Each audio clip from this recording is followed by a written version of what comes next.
pleine crise des dot-com à l'époque. Il y avait quand même des gens qui pensaient qu'Internet allait changer les choses, on en faisait partie. Avec Internet, on allait pouvoir mieux voir sa voiture et quelque part mieux l'essayer ou mieux se mettre dedans que ce qu'on peut faire dans la réalité. Bon ok, et si on vous livre à Lyon, vous prenez la voiture alors. Du coup, on s'est dit ça va être compliqué si on livre toutes les voitures nous-mêmes. Dès le départ, fallait être lean, c'était buy one, sell one. Au début, on a acheté une voiture, puis 2 voitures. J'ai vendu ma voiture perso. Bonsoir à toutes et à tous et bienvenue dans ce dernier épisode de Méthode to Scale où on accueille le cofondateur de Aramis Auto, Nicolas Chartier. Bienvenue.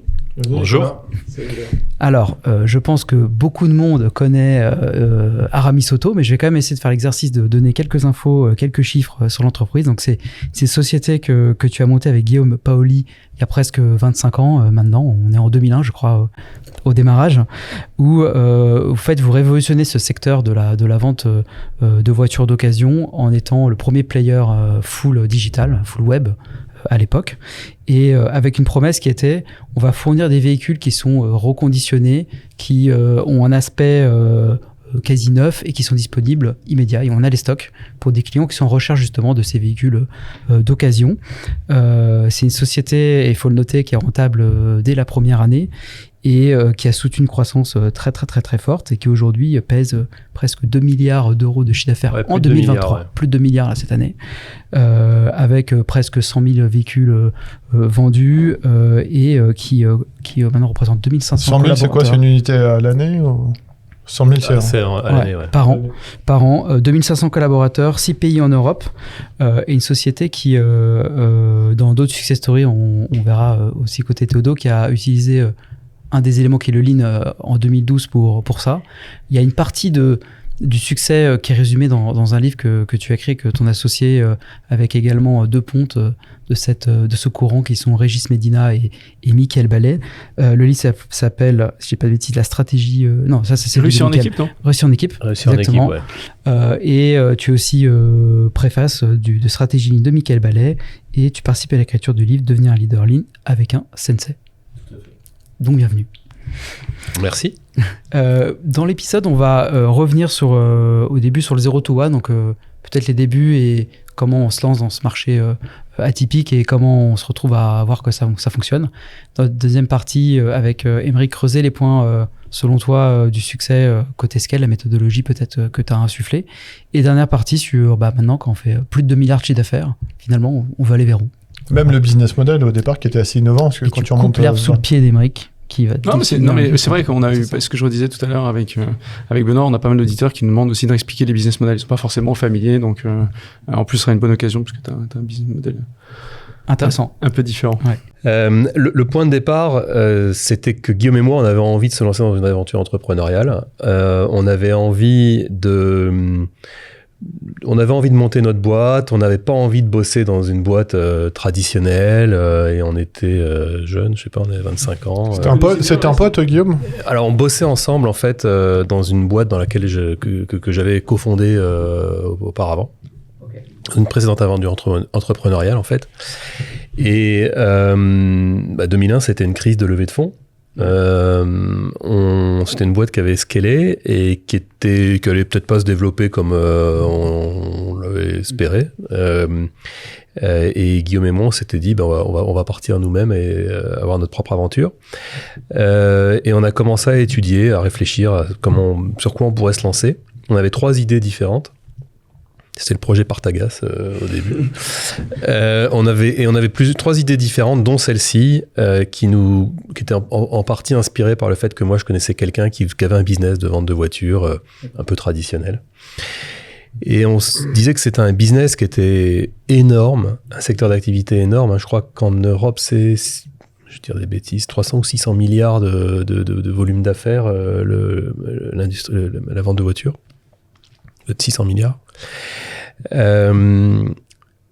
Énorme, très important pour les consommateurs en fait, puisque alors on n'a peut-être pas tous une voiture ici parce qu'on est à Paris. Lui, il est de village à côté de Cannes. Bon, donc 70% des Français vont en voiture. C'est un gros budget. Vont au travail en voiture tous les jours. Deuxième budget de consommation des ménages après l'immobilier, la maison. Sans compter l'aspect social, etc., qui est derrière la voiture. Exactement. Donc, vraiment un secteur d'activité qui est très intéressant, même s'il est beaucoup décrié, en particulier en France. Et puis, des acteurs traditionnels qui n'évoluaient pas, en fait. Un business qui était organisé par le haut, par la volonté des constructeurs, qui décidaient de la politique à appliquer. C'était pas du tout orienté client, vraiment pas du tout orienté client.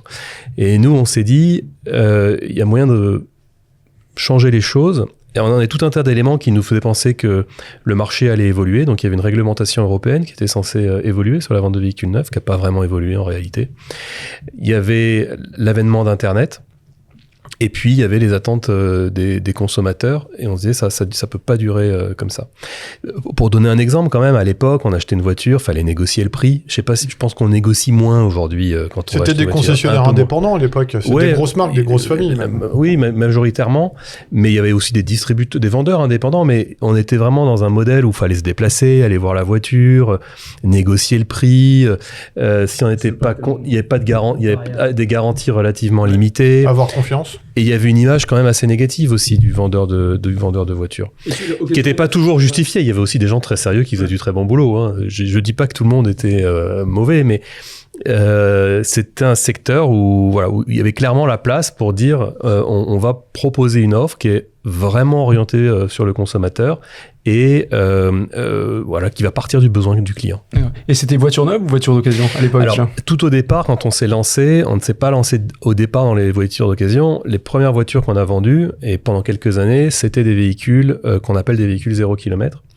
Donc en fait, ce sont des véhicules neufs, enfin quasiment neufs, mais immatriculés, et dont la majorité était importée en fait d'autres pays, enfin d'Allemagne, d'Espagne, d'Italie.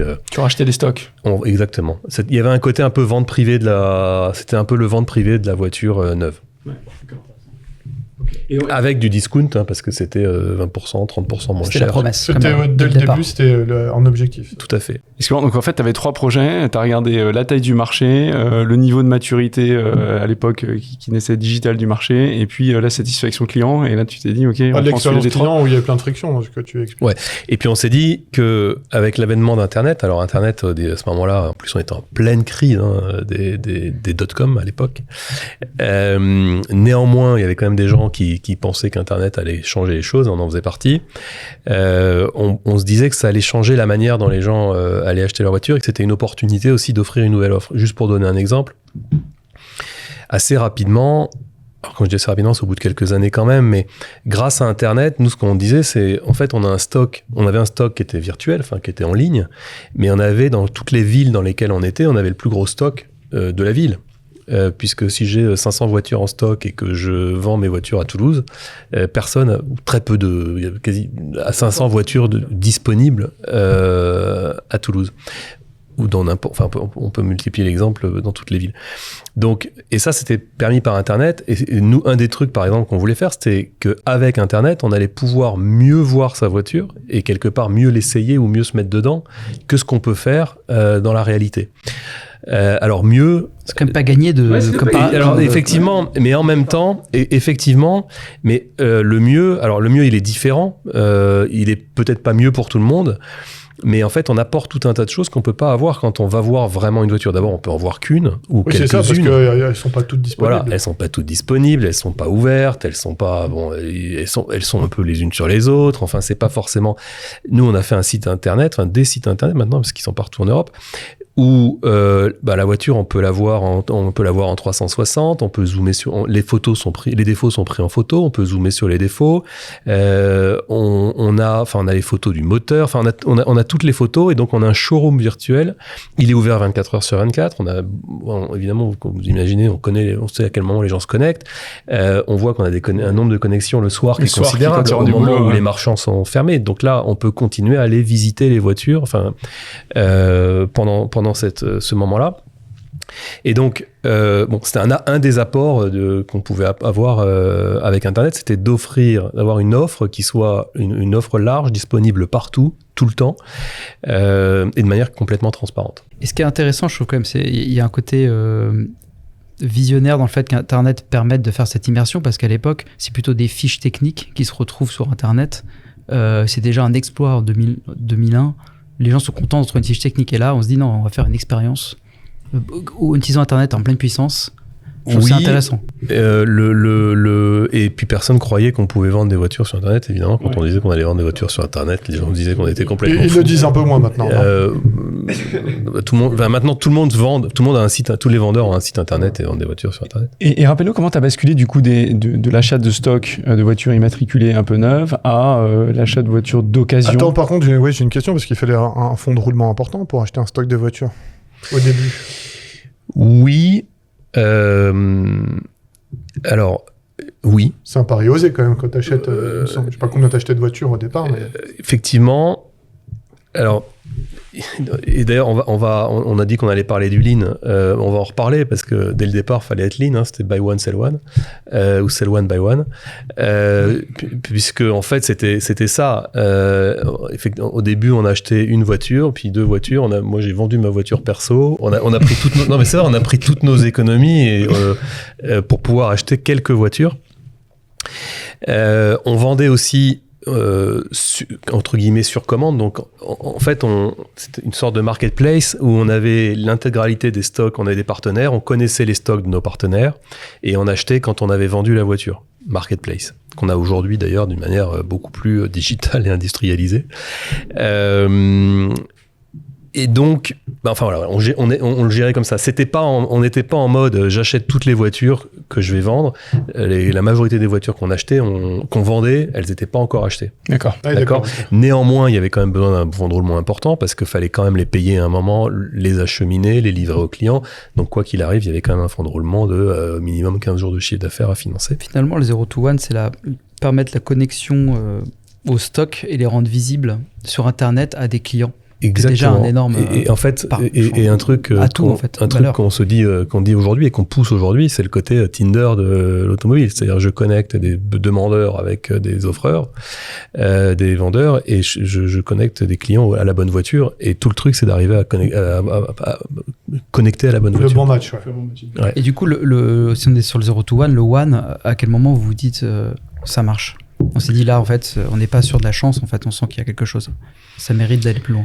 Alors, je dirais il y a 2 étapes du one, parce qu'il y a un premier, en fait, quelque part vendre des voitures, beaucoup de monde vend des voitures, donc ça c'était, vendre des voitures c'était pas un exploit, et arriver à vendre quelques dizaines de voitures par mois, on savait qu'on y arriverait, enfin, on se doutait qu'on y arriverait, et ça on y arrivait assez rapidement.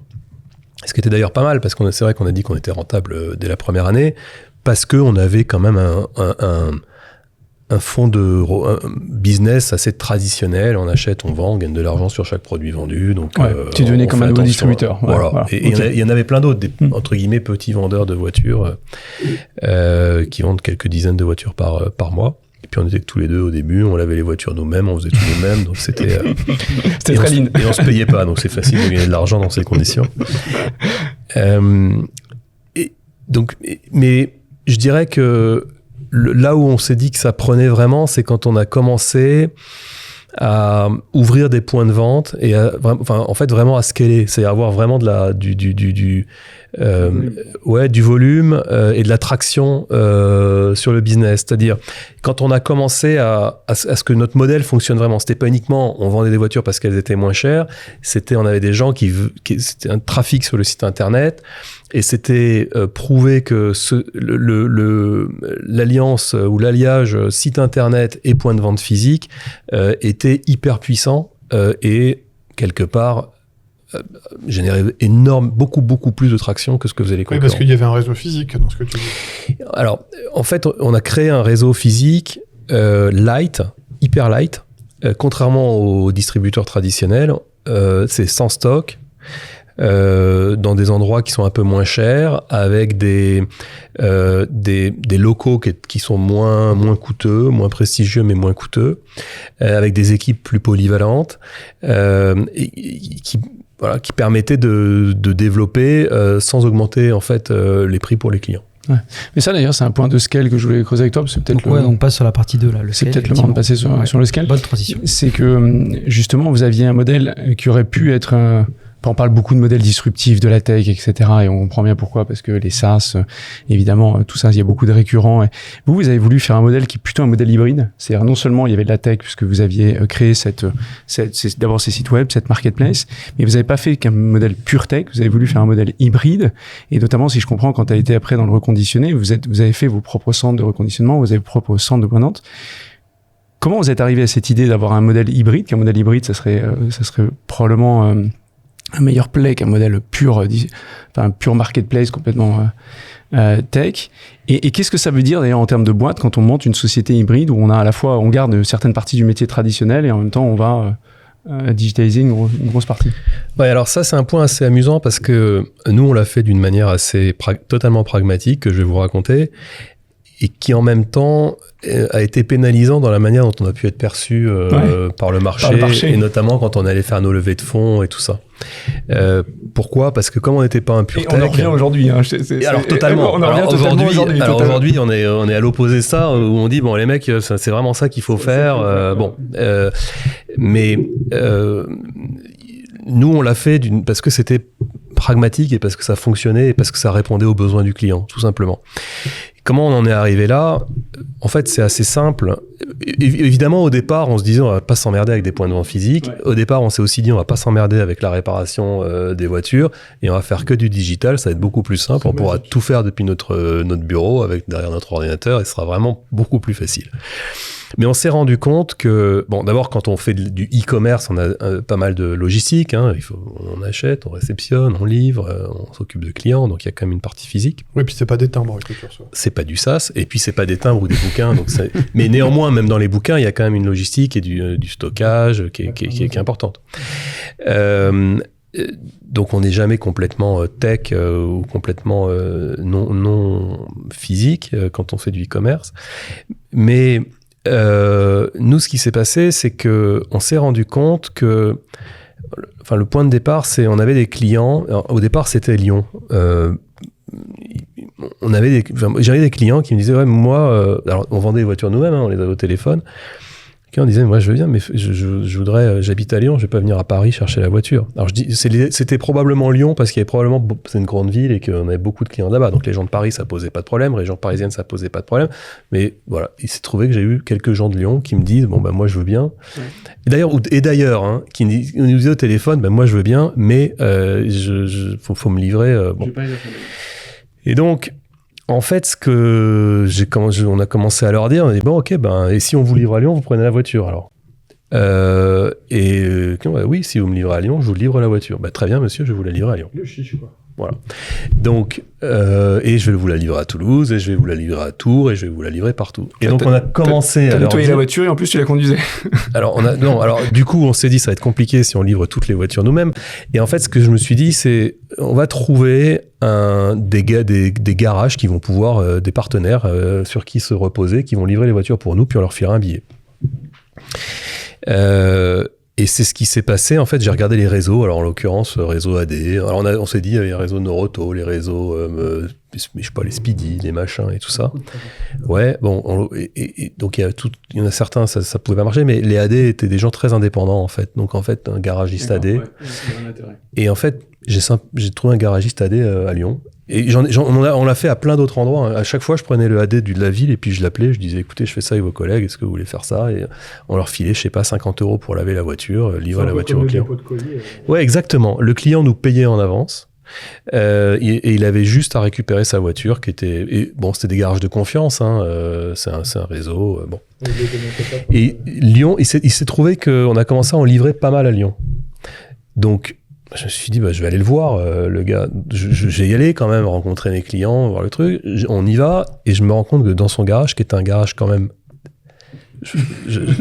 Attention. Maintenant, ce monsieur doit être retraité, parce qu'il était déjà pas loin, donc j'espère qu'il ne nous écoute pas, mais c'était un garage à l'ancienne, à moitié carrosserie, à moitié... Mais je me rends compte qu'il y a un petit bureau vide dans le garage. Un peu au fond du garage, un peu pourri, mais il y avait un petit bureau vide. Je lui ai dit, écoutez, votre bureau là, est-ce que vous me le prêteriez? Alors il me l'a pas prêté, il me l'a loué, mais il a été d'accord pour nous le louer et on a commencé du coup avec parce que je me disais c'est quand même mieux de voir les clients, de faire la remise en main nous-mêmes. D'accord.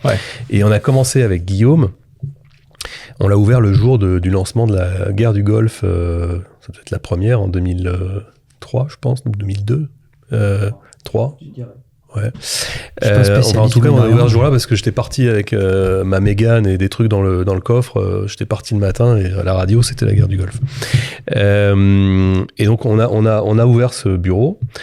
Et en fait, on s'est rendu compte avec ça que par rapport à notre trafic Internet, la présence locale nous permettait de doubler le nombre de leads et de doubler la transformation. Donc, en fait, c'était jackpot. Comment tu l'expliques, ça, ce phénomène? C'est assez facile. En termes de confiance pour un client sur un achat aussi important, sachant qu'on a une population d'acheteurs de voitures dont la moyenne d'âge est je crois que sur l'occasion, c'est 55 ans, et sur le neuf, c'est un peu plus, ou c'est peut-être 50 sur l'occasion et 55 sur le neuf. Enfin, je crois que le neuf, c'est encore plus âgé, la moyenne d'âge. Et surtout à l'époque, le fait d'avoir une présence locale, c'était quand même très, très rassurant. Et d'être livré localement était très rassurant aussi. Donc, on double les nombres d'opportunités, on double la transformation, et on se dit, il faut y aller. Et au bout de quelques mois, on se dit, on va en ouvrir une autre qui a été, je sais plus, je crois que c'était Aix-en-Provence. Pareil. Ensuite, on a ouvert Bordeaux, pareil. Bon, et puis etc. Et au bout d'un moment, à chaque fois que ça marche, je veux dire, le truc, l'agence, on l'ouvrait. On appelait ça des agences. On appelait ça pas ça des concessions. On essayait de trouver un nom un peu différent. Et en fait, on l'ouvrait, mais en quelques mois, ça se rentabilisait parce que c'était hyper light. On avait déjà mis en place, nous, notre pour le coup, au niveau back-office, tout était déjà dans le cloud, en fait. Notre back-office était... dès le départ, on avait un back-office qui était dans le cloud, qui s'appelait ActWeb, pour le CRM, qu'on avait fait nous-mêmes. Et du coup, c'était hyper simple. On arrivait, avec un ordinateur portable, on se connectait, il nous fallait Internet, et le point de vente était ouvert, quoi. Donc voilà. Donc ça arrivait progressivement. Donc en fait, tu parles d'un modèle. Donc pour le 0 to 1, pour moi, là où on a commencé à se dire, ouais, là on a vraiment un truc, c'est quand ça a commencé à fonctionner. Et qu'on avait en plus tout le SIA de Google, le début du SIA de Google, qui doit être aussi en 2003, je crois. Mais du coup, là, tu as un modèle où tu as déjà développé tous tes sites web, tu commences à avoir des agences, et alors comment tu bascules dans le reconditionnement, qui est alors après l'étape d'après. Parce que juste les voitures, elles étaient stockées où? Elles étaient ventilées partout, donc sur ces fameuses agences, tu n'avais pas de stock? Jamais, non. Les voitures, elles étaient stockées, d'abord on essayait de les stocker un minimum chez nous et un maximum chez nos fournisseurs, pour éviter les coûts et les payer le plus tard possible. Et puis on a après eu un parc, on commençait à travailler sur un parc avec des parcs de stockage, et donc on a eu un stock central, quoi. Ah oui, donc parce que j'en ai un vers chez moi, c'est immense. C'est où? À Mougins. Il est monstrueux, hein, ça fait des hectares. Ouais. Donc t'as des centres comme ça qui sont tes centres de logistique, où t'as des voitures, et puis après tu dispatches auprès des agences. Ton agence, elle réceptionne, elle s'assure que le nettoyage est fait dans le garage qui était là, et en même temps elle dit au client, tu peux marketer auprès du client que t'as quelqu'un qui va lui livrer la voiture. C'est même pas comme les loueurs, parce que les loueurs ils ont encore leur parc sur place. Ouais. L'agence, elle va s'occuper du client au moment du projet du client. Elle va éventuellement lui proposer de racheter sa voiture. Elle va lui proposer des offres de financement.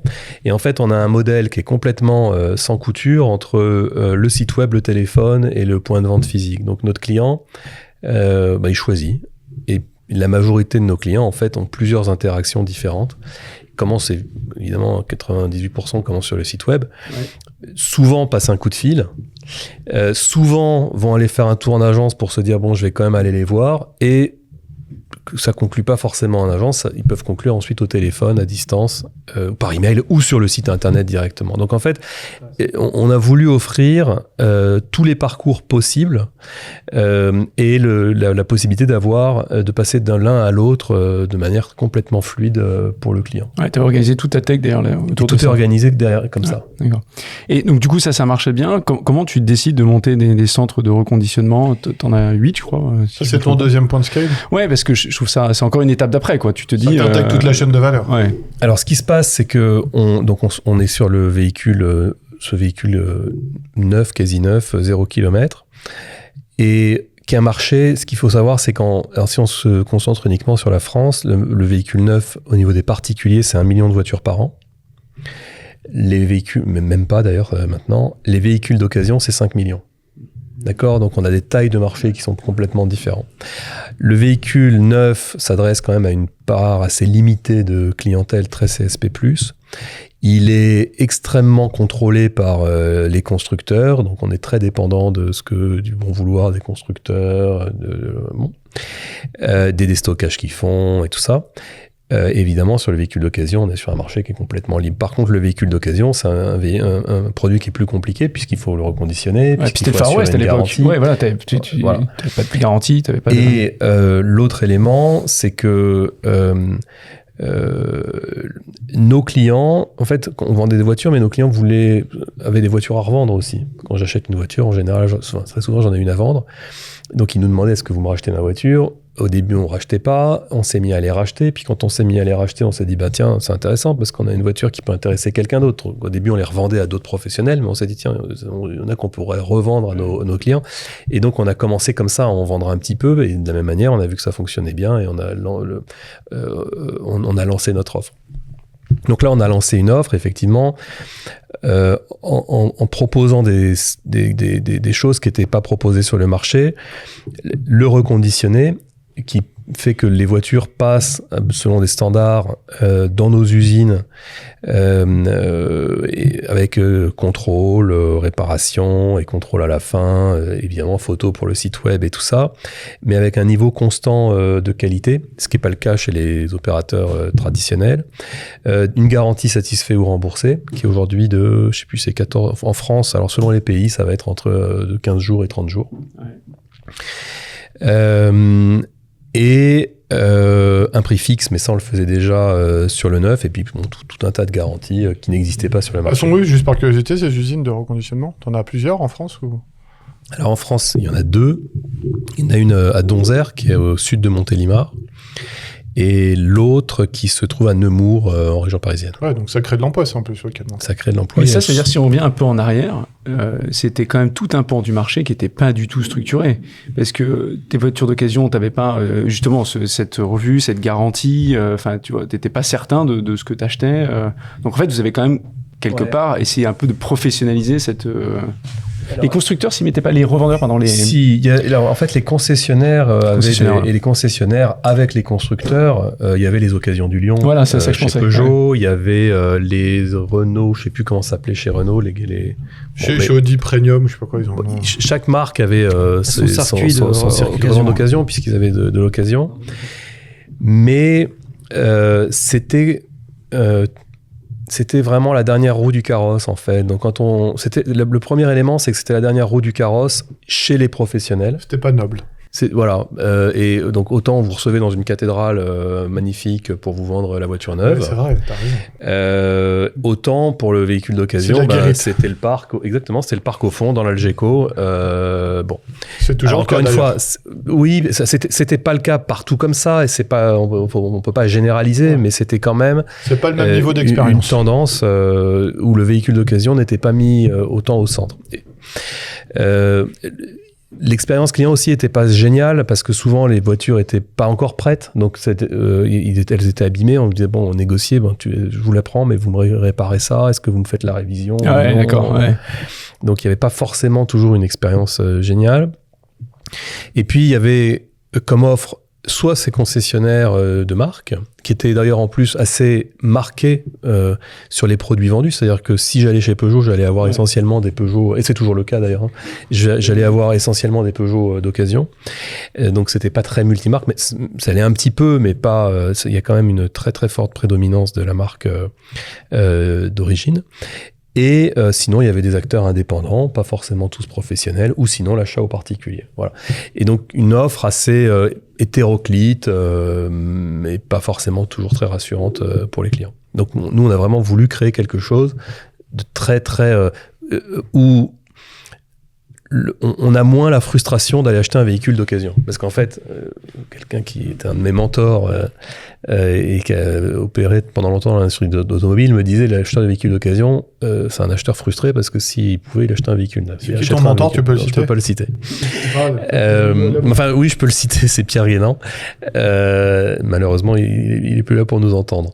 Donc, nous, on a voulu faire en sorte que l'achat d'un véhicule d'occasion, on soit aussi bien traité que si on achetait un véhicule neuf, et qu'on ait une aussi bonne expérience que si on achetait un véhicule neuf, et que ce soit un produit, qu'on valorise en fait le produit, aussi bien qu'un véhicule neuf.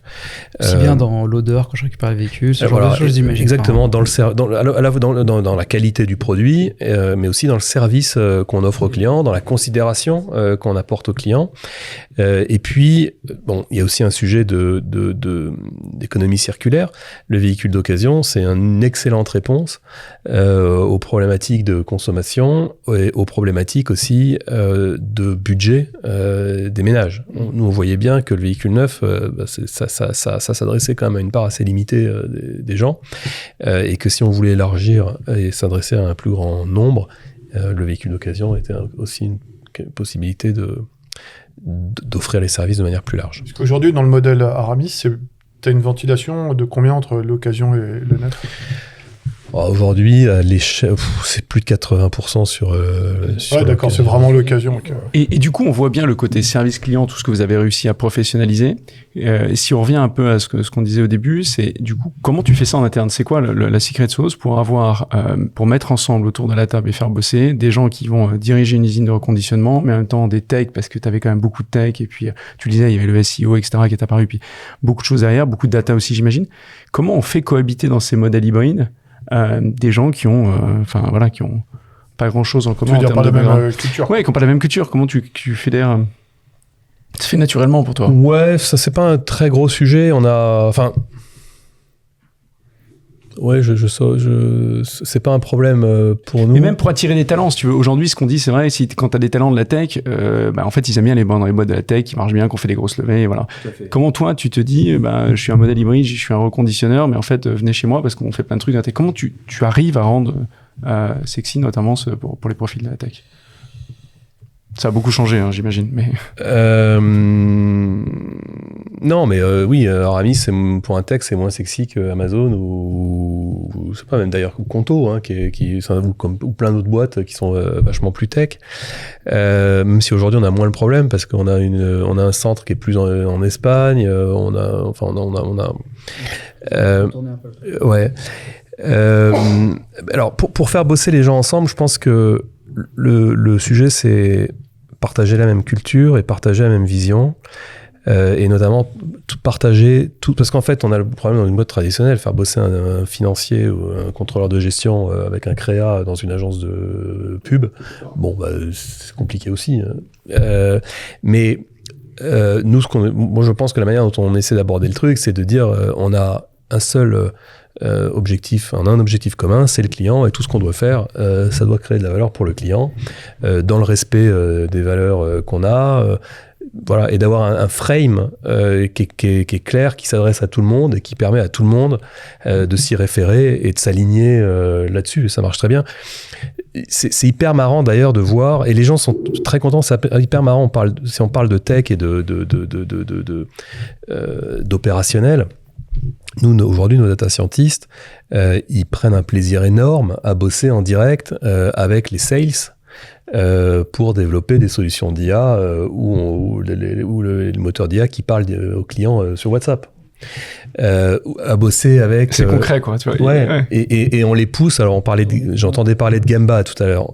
Ils sont dans la culture du Gamba. Ils vont pas développer un produit dans leur bureau ou à distance. Ils vont développer le produit en allant s'asseoir à côté des sales et en travaillant vraiment avec eux.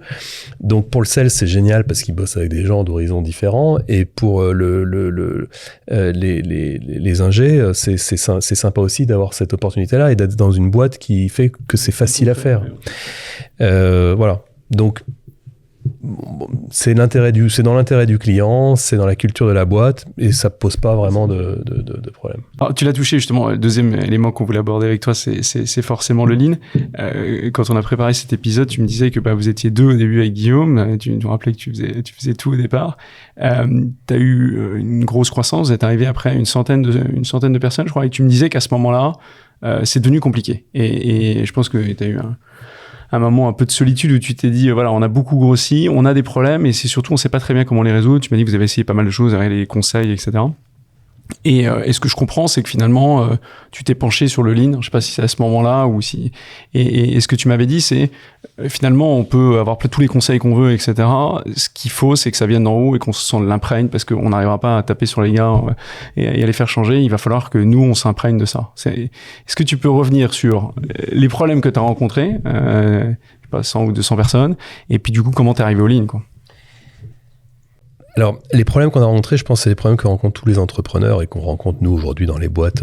Parce que dans notre modèle, aujourd'hui, on rachète des boîtes, on développe des boîtes qu'on rachète, et on a des CEO à la tête des boîtes. Et on voit bien comment les difficultés qu'ils rencontrent aussi. Je pense que quand on développe une boîte, quand on est entrepreneur, alors surtout quand on commence jeune, pendant un moment, on se dit, voilà, on se lance, on a un nouveau modèle, on a un truc qui fonctionne. On crée notre culture, on s'inspire vachement, enfin moi je m'inspirais beaucoup de tout ce qu'on voyait partout, les Amazon, les Google, les machins, enfin tout nous inspire en fait, et on essaie de créer notre propre modèle. Et on a un peu cette peut-être outrecuidance de penser qu'on va y arriver et que si on a réussi quand même jusque-là, parce qu'on a quand même réussi un bon truc. Quand on arrive à 100 ou 200 personnes, on a déjà réussi quand même un truc énorme en tant qu'entrepreneur. Par rapport au point de départ, on se dit que tout va nous réussir, quoi. Je pense qu'il y a un certain hubris quand même des entrepreneurs qui fait qu'on pense avoir créé notre modèle. Et nous, on a probablement été là-dedans à un moment. Mais à un moment, ça n'a avancé, ça marchait plus, quoi. Donc on se retrouve à un point où la boîte répond plus comme elle répondait avant. Les mecs sur le terrain font des trucs, on se dit mais pourquoi tu fais ça? Parce qu'on m'a dit de le faire. Non, c'est pas possible, on t'a pas dit de faire ça. Si, je te jure, c'est écrit dans la procédure. Mais c'est pas possible. Procédure? Attends, on va regarder la procédure. Ah ouais, t'as raison, c'est écrit dans la procédure. Mais pourquoi on a écrit un truc pareil? Mais c'est toi qui l'as écrit. Ah bon? Bon. Donc, oui, mais c'était à un autre moment. Enfin, donc le truc devient complètement incontrôlable ou incontrôlé. On commence à avoir des clients qui sont beaucoup plus de difficultés à satisfaire les clients, des collaborateurs, des crises au niveau RH avec les collaborateurs, et des performances en dents de scie. Donc voilà, et encore une fois, je le vois dans toutes les boîtes, ça, qui atteignent un certain niveau. Et à ce moment-là, nous, on a commencé effectivement à chercher à droite, à gauche des solutions. On a travaillé avec des consultants qui nous ont aidés à trouver des trucs. Et c'est vrai qu'on est tombé sur le lean et on a commencé à bosser avec le lean. Je ne sais plus exactement dans quelle année c'était. Mais on a bossé plusieurs années avec le lean, qui nous a quand même pas mal aidé, et avec des consultants. Donc ça a quand même aidé un petit peu. C'est juste qu'on a eu 2 étapes. Il y a eu cette première étape et il y a eu la deuxième étape où j'ai commencé à travailler avec un sensei et à vraiment faire du lean avec des gens qui faisaient vraiment du lean, qui n'étaient pas là que pour en vendre, mais qui connaissaient le sujet. Le sensei, donc c'est Michael Ballet, on l'a cité tout à l'heure. Et là, ça a vraiment changé totalement la dynamique de la boîte. Et on est reparti sur une bonne aventure. C'est intéressant, ça veut dire qu'en fait, au départ, tu as essayé de le faire alors avec l'aide de consultants, tu t'y es mis, mais qu'est-ce qui a fait que voilà, que c'était pas complètement du coup on peut le dire autrement, qu'il y a eu un gros changement avec ton sensei, quoi. C'est quoi la différence? Et je dirais rien qu'il y a eu 3 étapes. C'est-à-dire qu'il y a l'étape où tu développes ton business d'une manière un peu tout seul, et dans la transformation, il y a l'étape où tu te dis il va falloir que j'applique quand même un modèle un peu plus sérieux, parce que je vois bien qu'il y a des trucs qui me résistent, donc je vais essayer d'appliquer des trucs. Et je vais aller les chercher moi-même. Donc, je lis des articles, je lis des bouquins, et puis j'applique, je sais pas, les OKR, les plans d'exécution stratégique, le bidule, le truc. J'essaye des choses. J'essaie d'appliquer les trucs moi-même. Je vois des trucs pas cons dans les bouquins, enfin, qui me semblent pas cons, je me dis, tiens, je vais essayer de les appliquer. Et ça marche un petit peu, donc ça aide un peu, quoi. C'est mieux. Alors parfois, il y a des contresens, donc c'est pire. Mais bon, c'est première étape où on essaie de faire un peu mieux notre travail. La deuxième étape, c'est qu'on s'est dit, bon, on n'y arrive pas tout seul, donc on rencontre des gens qui nous disent, non, on peut vous aider, on va faire des missions et tout ça. Donc on travaille avec des consultants. Et effectivement, la troisième étape, c'est on travaille avec un sensei, parce que tout ce qu'on avait fait avant ne fonctionnait pas, et qu'à un moment, moi, je dis... il faut que je parle avec des gens qui connaissent vraiment le sujet, et je me mets en quête d'un ce que j'avais appelé un gourou du lean, et j'ai trouvé un gourou du lean.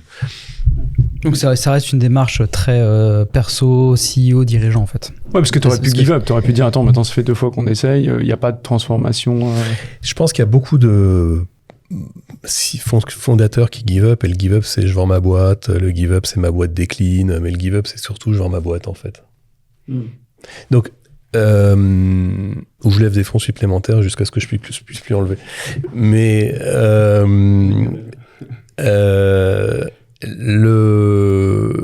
on aurait pu abandonner, mais on a eu la chance de tomber là-dessus. Ouais. Alors du coup, qu'est-ce qu'il a fait le sensei ? Raconte-nous en quoi ça...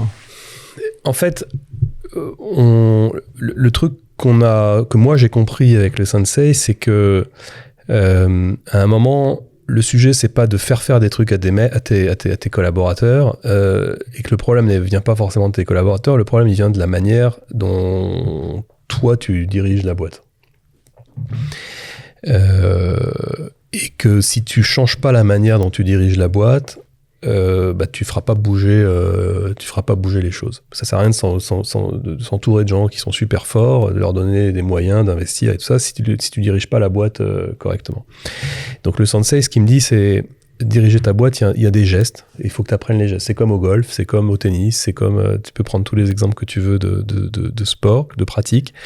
Il y a des gestes, il faut que tu apprennes les gestes. Et donc, on commence à travailler sur les gestes et à apprendre tout un tas de trucs, avec évidemment quelque chose qui est un modèle qui est un modèle qui tourne autour du lean.